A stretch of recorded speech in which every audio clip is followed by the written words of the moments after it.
የተለመደ ፕሮግራማችንን በተለያዩ ስፍራ ሆናችሁ ለምትከታተሉን አድማጮች የአክብሮት ሰላምታችን በእያላችሁበት ይድረሳችሁ እንላለን። እንደተለመደው በሳምንቱ የአገር ቤት ዜና ፕሮግራማችንን እንጀምራለን።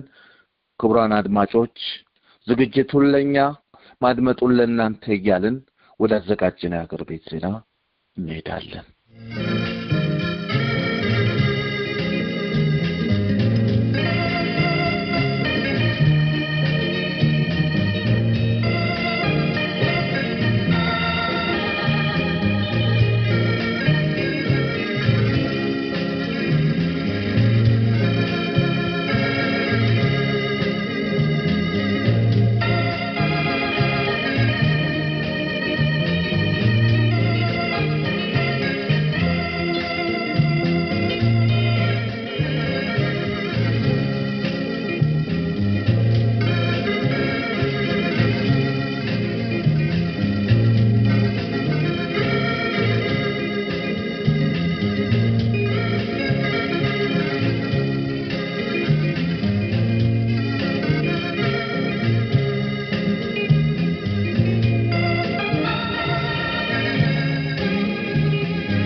ዘረኛ ገዢዎቹን ያርበደበደው የተማሪዎች አመጽ እየቀጠለ መሄዱ ለህዝባዊ ትግሉ ብርታት ሊሰጥ ይችላል የሚለው ሐሳብ ገኖ እየተነገረ ነው።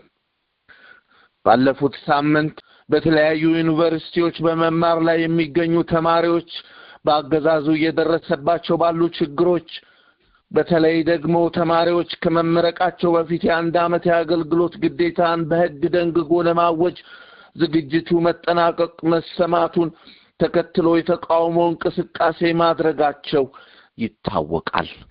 የዩኒቨርሲቲ ብሔራዊ የማስተማር አገልግሎት በንጉሱ ጊዜ የነበረና ብዙም ተቃውሞ ያልተነሳበት እንደነበረ ሲታወስ፣ በዘረኛውና አምባገነኑ አገዛዝ የታቀደው አገልግሎት ግን ከማስተማር አልፎ ወደ ወታደራዊ ግዳጅ ሊሄድ ይችላል የሚለው ስጋት ከፍተኛ ሆኖ በመገኘቱ በተማሪዎቹ ከፍተኛ ተቃውሞ ገጥሞታል።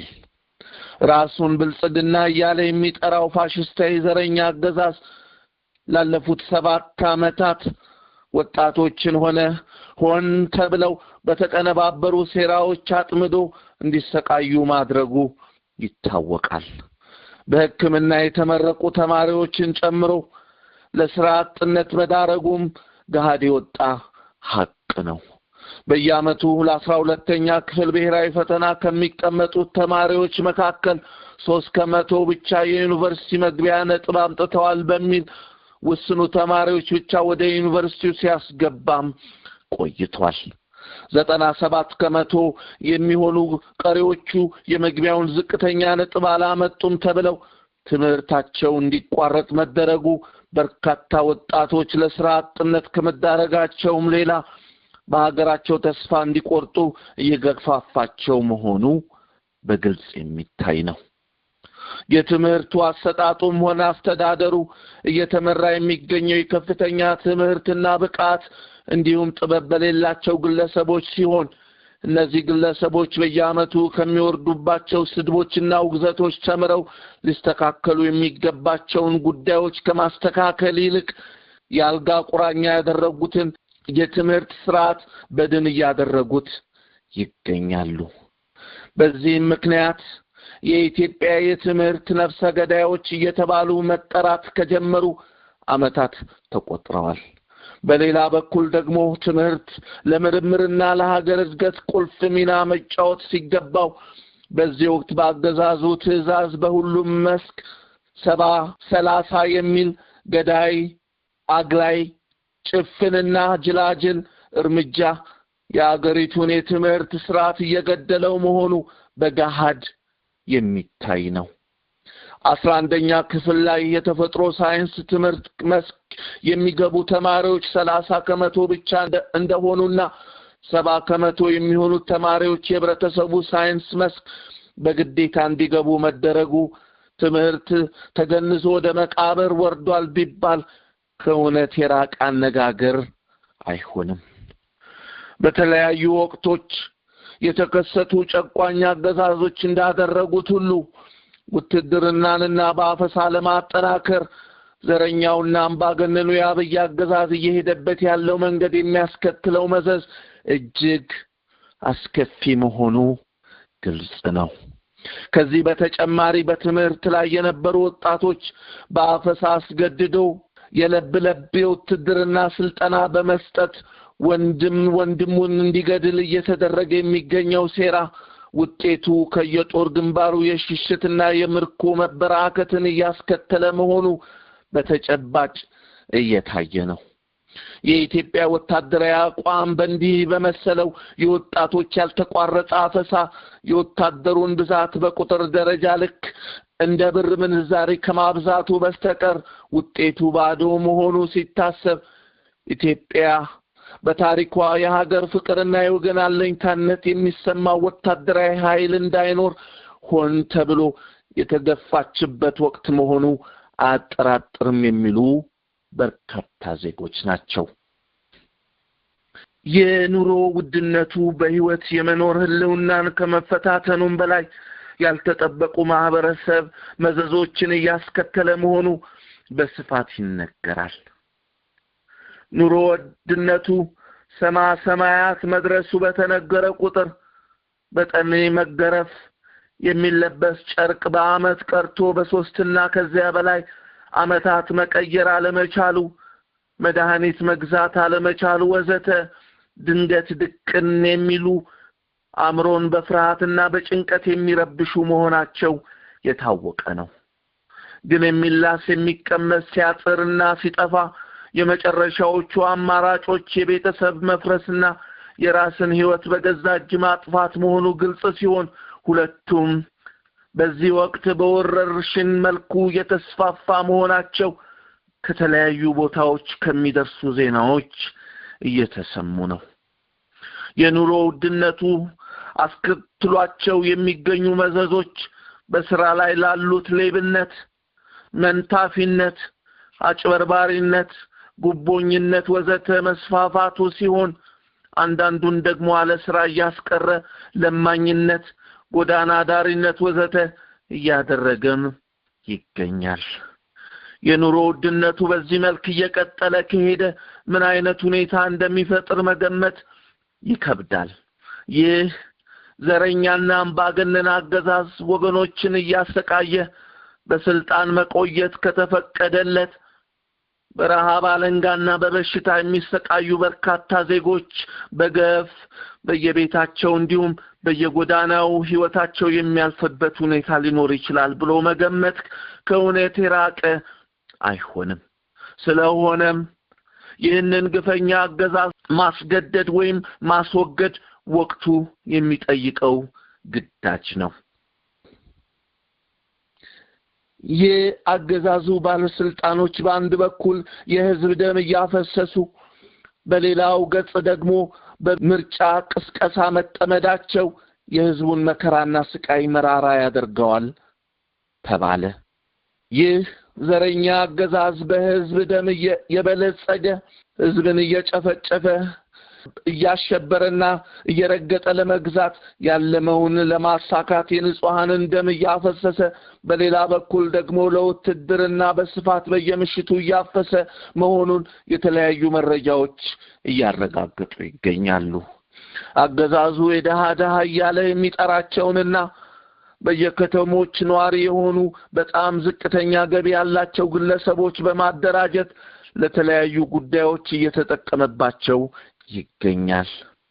አገዛዙ በሚያካሂዳቸው የድጋፍ ሰልፎች እንዲሰለፉ በአገዛዙ ላይ ተቃውሞ እንቅስቃሴ ያደርጋሉ ተብለው የሚጠረጠሩትን እንዲጠቁሙ በሌሊት የተቃውሞ የወረቀቶችን የሚበትኑትን እንዲሁም በየግድግዳው ላይ መፈክር የሚጽፉትንና የሚደረጉ እንቅስቃሴዎችን እየተከታተሉ ለፖሊስ እንዲጠቁሙ ስራ እየተሰጣቸው መሆኑ ታውቋል።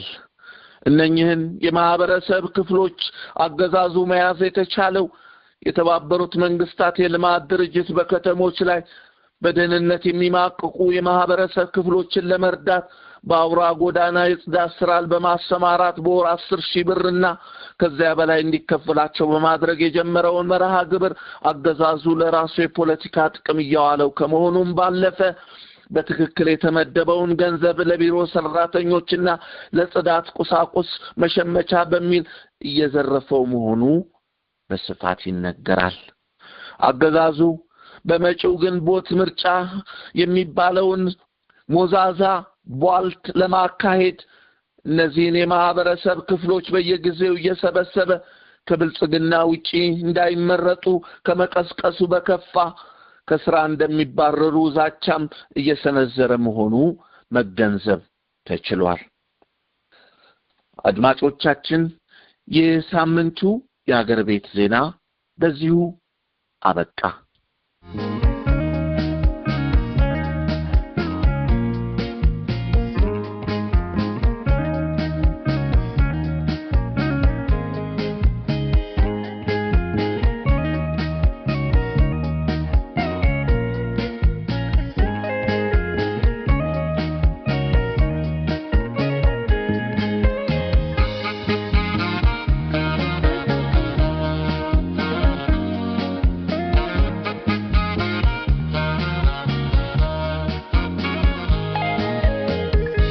ክቡራን አድማጮቻችን እኛም ፕሮግራማችንን በዚሁ አብቅተናል። በሚቀጥለው ሳምንት በሌላ ዜና እስክንገናኝ መልካሙን ሁሉ እየተመኘን እንሰናበታለን። እስከ ሳምንት መልካም ሳምንት።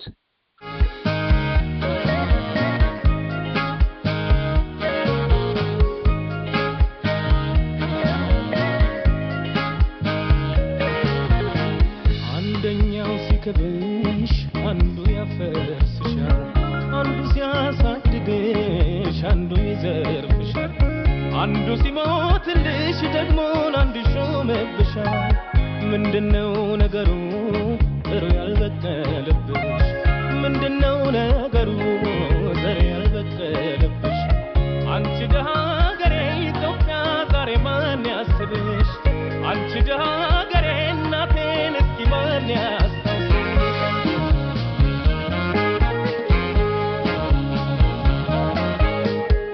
እስኪ ከራሴ ልጀምር ወቀሳ፣ ምን ሰራው ለአገሬ ልጠይቅ ልነሳ? እስኪ ሁላችን ያብከንክን ቆጨን፣ ረሃብ ስደት ሌላ ታሪክ አቆየን። ገና ሀገር ማለት ትርጉሙ አልገባንም፣ የባንዲራ ኩራት ሁሉ አልተረዳንም። እንደ ታሪካችን እንደ ጥንት ቀደምቱ ለአንድነት እንጣር ወገኖቼ በርቱ።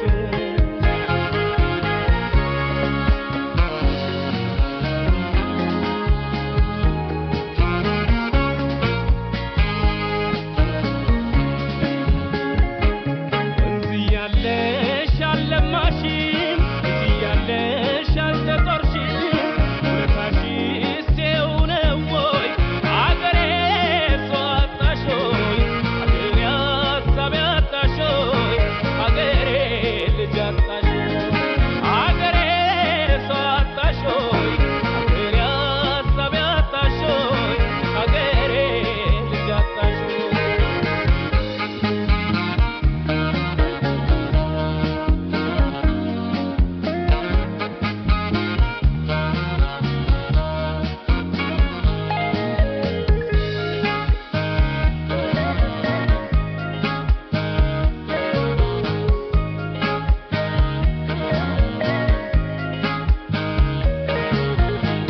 አንደኛው ሲከብሽ አንዱ ያፈርስሻል፣ አንዱ ሲያሳድግሽ አንዱ ይዘርፍሻል፣ አንዱ ሲሞትልሽ ደግሞ አንዱ ሾመብሻል።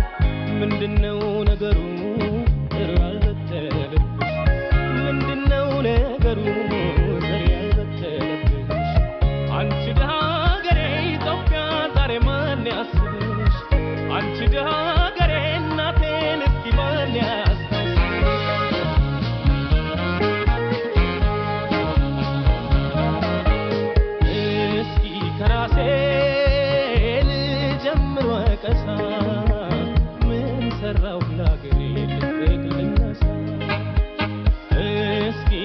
ፍቅራችን ያብከንክን ቆጨን ረሃብ ስደት ሌላ ታሪክ አቆየን አላከበርንሽም ወልደሻል ተጦርሽ